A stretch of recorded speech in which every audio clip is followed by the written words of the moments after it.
రీసెంట్గా Ashoka university assistant professor Ali Khan Mahmudabad ఈ సోఫియా ఖురేషియా మీద, వ్యోమికా సింగ్ మీద వాళ్ళు మీడియా బ్రీఫింగ్ ఇస్తుంటే దాన్ని ఒక ఆప్టిక్స్గా అభివర్ణించారు సార్. ఆయన్ని అరెస్ట్ కూడా చేశారు, సుప్రీంకోర్టు కూడా రియాక్ట్ అయినట్టుంది. మీకు పోస్ట్ చదివారా? ఏం సార్ మీరు ఆయన పోస్ట్ చదివారా? ఆయన అభ్యంతరకర వ్యాఖ్యలు చేశారు చదివారా? మనము without reading the original post ఆయన వ్యోమికా సింగ్ పైన అసలు కామెంటే చేయలే. First point. సో ఆయన సోఫియా ఖురేషీ పై కూడా కామెంట్ చేయలే. అసలు ఫస్ట్ అదే రాంగ్. వాళ్ళిద్దరి మీద ఆయన కామెంటే చేయలేదు. మీరు దయచేసి ఆయన పోస్ట్ చూడండి. ఆయన పోస్ట్ ఒకసారి తీయండి మీరు. ఆయన పోస్ట్ ఏంటి? భారత ప్రభుత్వము ఈ సోఫియా ఖురేషీ అంటే వివిధ మతాలకు చెందిన వారిని బ్రీఫింగ్ ఇప్పించడం ద్వారా తన ప్లూరలిస్టిక్ విజన్ అంటే బహువిధమైన బహుళత్వంతో కూడిన భారతదేశాన్ని ప్రపంచానికి ప్రజెంట్ చేసింది అని పాజిటివ్గా కామెంట్ చేశాడు. దానికి సోఫియా ఖురేషీ పైన, వ్యోమికా సింగ్ పైన కామెంట్ చేసిన ఎట్లయితుంది? ఎందుకు నేను ఇలా మిమ్మల్ని అడుగుతున్నాను అంటే, చాలా మంచి వాళ్ళు కూడా సోషల్ మీడియాలో ఏం జరుగుతుంది అంటే క్యారీ అయిపోతున్నారు. ఎవరో ఏదో అభిప్రాయం ఫార్వర్డ్ చేస్తారు. They don't go to the original, simply carried away by that opinion. ఇప్పుడు మీరు ఎలాగైతే క్యారీ అవే అయ్యారో అలా మీలాగా లక్షల మంది క్యారీ అవే అవుతున్నారు. వెరీ అన్ఫార్చునేట్లీ ఇప్పుడు నాగేశ్వర్ ఏదో మాట్లాడిన దానిపైన ఎవరో చిన్న ముక్క కట్ చేసి మీకు పంపిస్తారు. మీరు నేను అసలు మాట్లాడిన వీడియో చూడరు, ఈ ముక్క చూస్తారు. కొంతమంది అయితే ముక్క కూడా చూడరు. నాగేశ్వర్ ఇలా మాట్లాడాడట అని చెప్తే దాన్ని నమ్ముతారు. దాన్ని నమ్మి మళ్ళీ నలుగురికి షేర్ చేస్తారు. ఇది చాలా ప్రమాదకరం.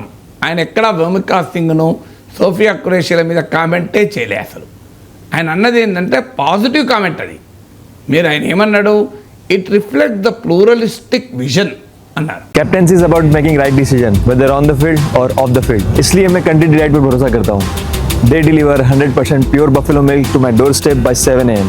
Don't just enjoy our matches. Enjoy village fresh buffalo milk too.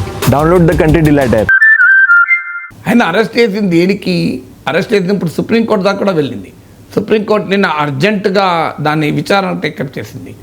Supreme court పట్టుకుని అర్జెంటుగా విచారణ టేకప్ చేస్తుందా? జాతీయ మీడియా ఖండిస్తున్నారు. దేశంలో ఉన్న ప్రముఖ ఎకనమిషియన్స్ అందరూ, ప్రముఖ మేధావులు జాయింట్గా అప్పీల్ చేశారు ఇది కరెక్ట్ కాదు అరెస్ట్ చేయడం అని. ఆయన మరి అభ్యంతరకరమైన వ్యాఖ్యలు చేస్తే సమాజం నుంచి తర్వాత ఇవాళ కూడా ద హిందూ పత్రికలు మీరు సంపాదకీయం చదవండి, ఇంకా వేరే పత్రిక కూడా వచ్చి ఉంటుంది. నేను ఉదయం ఒక హిందూలో చూశాను. హిందూ ఎడిటోరియల్ కండెమ్ చేస్తూ ప్రొఫెసర్ అలీఖాన్ అరెస్ట్ను కండెమ్ చేస్తూ ఎడిటోరియల్ రాశారు. రెస్పెక్టబుల్ మీడియా కూడా ఎందుకు రియాక్ట్ అవుతుంది? ఆయన అలా చెత్త కామెంట్లు అయితే రియాక్ట్ అవుతుందా ఎక్కడైనా? ఆయన అన్నది ఏంటి? ఆయన రెండు కామెంట్స్ కొరకు ఆయన మీద కేసు పెట్టారు.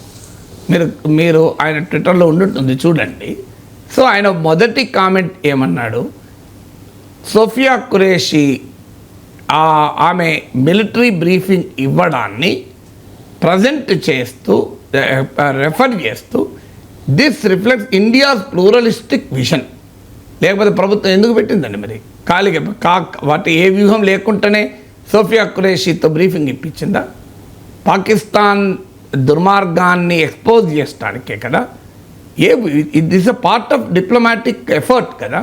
ఇవాళ ఎందుకు మన పార్లమెంట్ మెంబర్ల డెలిగేషన్లో అసదుద్దీన్ ఒవైసీ, సల్మాన్ ఖుర్షీద్ ఇలాంటి వాళ్ళు కూడా ఉండేలా ఎందుకు జాగ్రత్త పడుతుంది భారత ప్రభుత్వం? తప్పు కాదు, చేయాలి కూడా. ఎందుకంటే పాకిస్తాన్ ఇది ముస్లిం వర్సెస్ నాన్ ముస్లిం అనే నరేటివ్ని బిల్డ్ చేస్తుంది. ఇది అసీముని స్టేట్మెంట్లో మనం చూసాం. పహల్గామ్లో తీవ్రవాదులు మతం అడిగి అటాక్ చేయడంలో చూసాం. కానీ India doesn't accept that. India rejects it.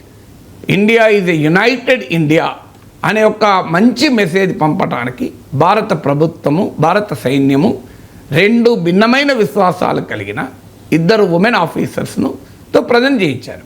దీన్ని ఆయన అప్రిషియేట్ చేశాడు, ప్లూరలిస్టిక్ విజన్ అని. అయితే ఆయన ఏమన్నాడు? దాంతో అక్కడికి ఆగుంటే ఇష్యూ అయ్యేది కాదు.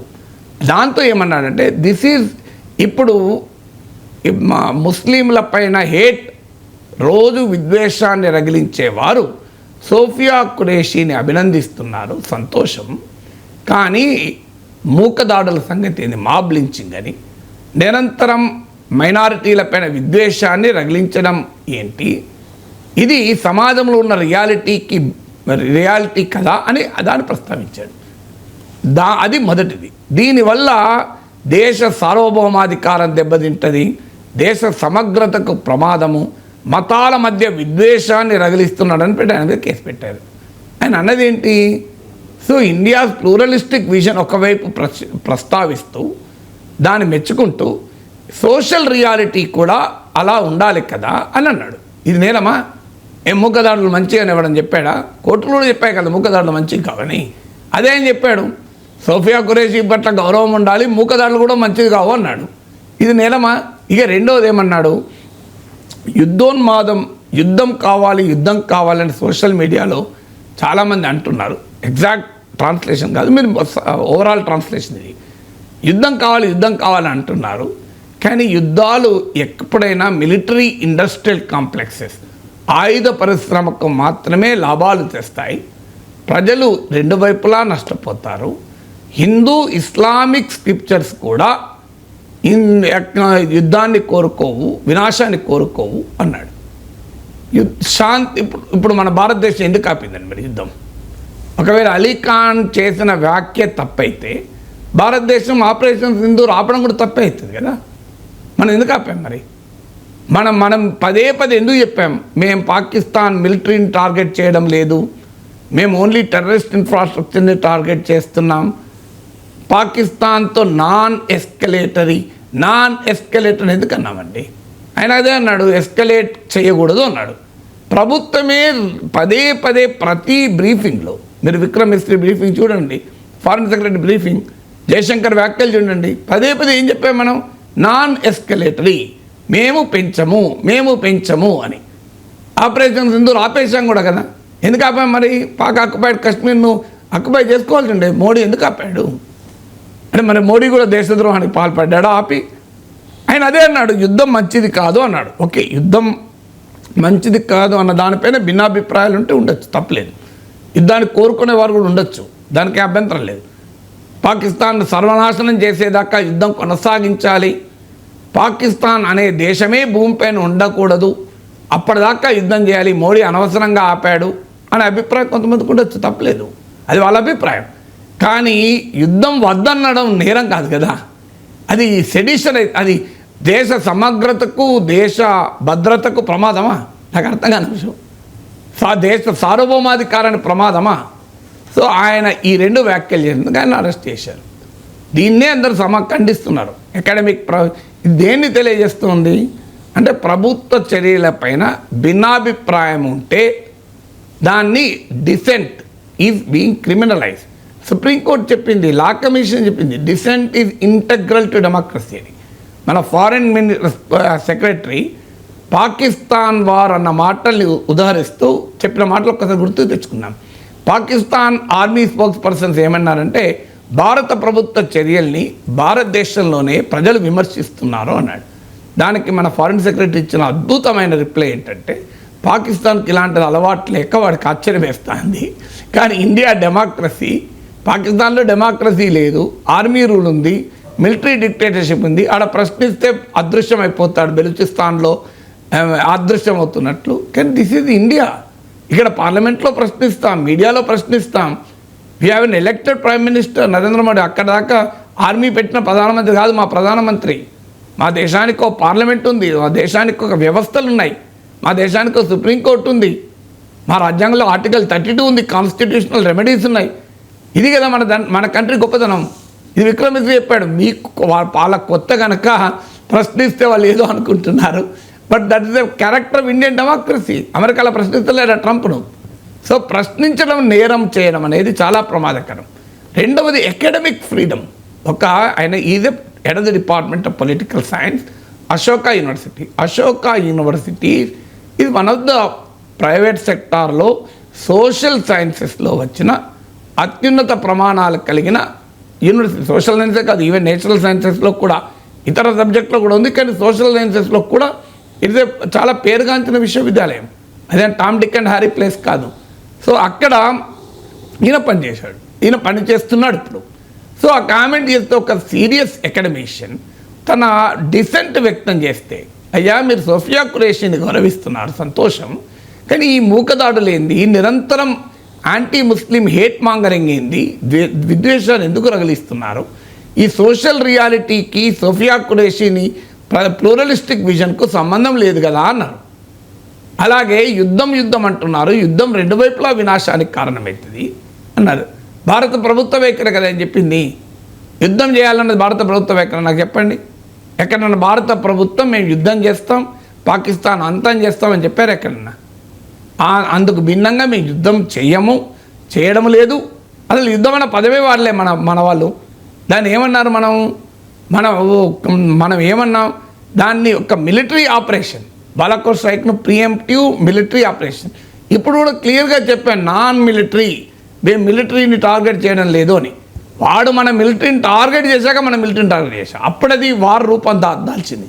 కానీ ఎర్లియర్ వార్ రూపం లేదు, మనం ఓన్లీ టెర్రరిస్ట్ ఇన్ఫ్రాస్ట్రక్చర్నే అటాక్ చేశాం. మన జయశంకరే చెప్పాడు, ఫారెన్ మినిస్టర్, మేము ముందు ఇన్ఫార్మ్ కూడా చేశామన్నాడు. అయినా వాళ్ళు వినలేదు. మేము ముందు చెప్పాం, మేము టెర్రరిస్ట్ ఇన్ఫ్రాస్ట్రక్చర్ని అటాక్ చేస్తున్నాం, మిలిటరీ ఇన్ఫ్రాస్ట్రక్చర్ చేయడం లేదు అని. కానీ ఎప్పుడు మన మిలిటరీ పైన అటాక్ చేస్తాం, అప్పుడు మనం అటాక్ చేస్తాం. అప్పుడు కూడా ఏమన్నాం, నాన్ ఎస్కలేటరీ, ఏ డొమైన్లో ఏ ఇంటెన్సిటీతో చేస్తే అంతే చేస్తామన్నాం. అంతే చేసాం కూడా. మనం ఏ డిఫెన్స్ అటాక్ చేస్తాం, మళ్ళీ మనం ఏ డిఫెన్స్ అటాక్ చేసాం. అందువల్ల ఇంత భారతదేశ ప్రభుత్వ వైఖరే కదా అది. యుద్ధం చేయడం మనం ఎందుకు నరేంద్ర మోడీ యుద్ధాన్ని కంటిన్యూ చేయాల్సి ఉండే, చేసి పాకిస్తాన్ మొత్తాన్ని ఆక్రమించాల్సి ఉండే. మనం కాదన్నమా, భారతీయులుగా సంతోషపడతాం కదా. పాక్ ఆక్రమిత కశ్మీర్ను కనీసం క్యాప్చర్ చేసుకోవాల్సి ఉండే. ఇంత మంచి అవకాశం కదా. నేను చాలాసార్లు చెప్పాను, పాకిస్తాన్ ఇంత బలహీనంగా ఎప్పుడూ లేదు. 1971 మనం చేశాం కదా, బంగ్లాదేశ్ విడిపోయింది కదా. ఇప్పుడు కూడా బెలూచిస్తాన్ స్వతంత్ర దేశం అయ్యేలా మనం సహకరించాల్సి ఉండే. అక్కడ దాకా యుద్ధం చేయాల్సి ఉండే, పని అయిపోవు, పాకిస్తాన్ పీడ విరగడవు. మరి భారత ప్రభుత్వం ఎందుకు చేయలేదు అంటే, భారత ప్రభుత్వానికి వ్యూహాత్మకంగా దేశ ప్రయోజనాలు, దేశ హితం ఏదో అది చేస్తుంది. We believe in the government of India. అది అయినా అదే అన్నాడు. దానినందుకు ఆయన నువ్వు కేసు పెడతా అంటే రాజద్రోహం కేసు లాంటిది ఇది. సావర్నిటీ, ఇంటెగ్రిటీ, ఇది రాజద్రోహం కేసు కాదా? మీరు విచిత్రం ఉంటుంది. ఒకవైపు మధ్యప్రదేశ్ మంత్రి ఆయన టెర్రరిస్ట్ సిస్టర్ అంటాడు సోఫియా ఖురేషీని, ఇంకోరేమో సైన్యం వచ్చి మధ్యప్రదేశ్ ఉప ముఖ్యమంత్రి మోడీ కాళ్ళ మీద పడాలి సైన్యం అంటాడు. ఆ వ్యాఖ్యలు చేసినోడి పైన కేసు కూడా పెట్టారు. హైకోర్టు ఆదేశిత కేసు పెట్టారు. సుప్రీంకోర్టు ఇవాళ ఏమన్నది, అసలు నువ్వు క్షమాపణ కూడా మేము అంగీకరించమన్నది. నీ క్షమాపణ మొసలి కన్నీళ్ళు, నీ క్షమాపణలో నిజాయితీ లేదని విదేశాలు మధ్యప్రదేశ్ మంత్రి అన్నారు. ఇప్పటివరకు ఆయన పైన బీజేపీ చర్య లేదు, మధ్యప్రదేశ్ ప్రభుత్వ ముఖ్యమంత్రి చర్య లేదే. మరొక ప్రొఫెసర్ ఒక వ్యాఖ్య చేస్తే, కామెంట్ చేస్తే, భారతదేశం చాలా గొప్పదండి. ఒక కామెంట్తో దేశం సమగ్రత, దేశ సార్వభౌమాధికారం దెబ్బతినేంత వీక్ కంట్రీ కాదు ఇది. పనికి అసలు పెద్ద పెద్ద దండయాత్రలు ఎదుర్కొని నిలబడ్డ దేశం ఇది. బ్రిటిష్ 200 ఏళ్ళ పాలన అనంతరం బ్రిటిష్ సామ్రాజ్యవాదాన్ని ఓడించిన దేశం ఇది. ఇలాంటి గొప్ప దేశాన్ని ఒక ప్రొఫెసర్ ట్వీట్ చేస్తే దేశ సార్వభౌమాధికారము, దేశ సమగ్రత చెల్లా చెదరవుతుందంటే నా దేశం అంత బలహీనమైంది కాదు. India is a very powerful nation. శతాబ్దాల చరిత్ర ఉంది, సివిలైజేషన్ ఉంది దీనికి. ఇలాంటి దండయాత్ర, పెద్ద పెద్ద దండయాత్రలే చూసాం. ఈ కామెంట్కు దేశం అతలాకుతలం అవుతుందా? సో ఇదివరకు సుప్రీంకోర్టు జడ్జిమెంట్లు కూడా ఉన్నాయి. పౌడర్ కేక్ అండ్ స్పార్క్ అనేది, ఒక వ్యక్తి వ్యాఖ్య చేస్తే ఒక నిప్పు రవ్వ ఒక పౌడర్ కేక్ పైన పడితే ఎలా మంటలు అంటుకుంటాయో అలా అంటుకున్నప్పుడు మాత్రమే అది నేరము అన్నది.